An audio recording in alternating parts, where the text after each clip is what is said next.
যদি এতিয়াও আপোনাৰ একাউণ্টত অৰুণোদয় আঁচনিৰ ধন সোমোৱা নাই তেনেহ'লে এই ভিডিঅ'টো আপোনাৰ কাৰণে অতি গুৰুত্বপূৰ্ণ হ'বলৈ গৈ আছে কাৰণ মই কেইদিনমান আগতে এটি ভিডিঅ' আপলোড কৰিছিলোঁ যে যাৰ অৰুণোদয় আঁচনিৰ ধন সোমোৱা নাই তেওঁলোকে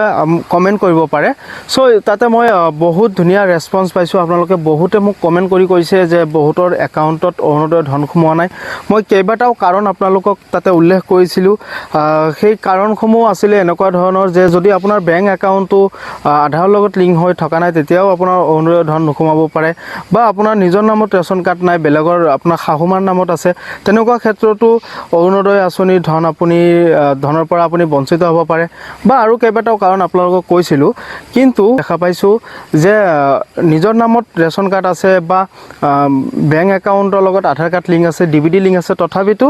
অৰুণোদয় আঁচনিৰ ধনটো আপোনালোকৰ একাউণ্টত সোমোৱা নাই এতিয়া আপুনি কি কৰিব তাৰ কাৰণে আপুনি এই ভিডিঅ'টো চাব লাগিব তেতিয়াহে আপুনি সম্পূৰ্ণ কথা সম্পূৰ্ণ তথ্য আপুনি বুজি পাব সম্পূৰ্ণ প্ৰচেছ আপুনি বুজি পাব চ' তাৰ কাৰণে আপুনি কেইদিনমান ৱেইট কৰিব লাগিব কাৰণ যেটো সেপ্টেম্বৰ মাহ আহি আছে সেইটো মাহলৈকে আপুনি ৱেইট কৰক যেহেতু ইতিমধ্যে আমাৰ মাননীয় মুখ্যমন্ত্ৰী আৰু আমাৰ মাননীয় যিজন বিত্তমন্ত্ৰী আছে তেখেতে ইতিমধ্যে ঘোষণা কৰিছে যে যিসকল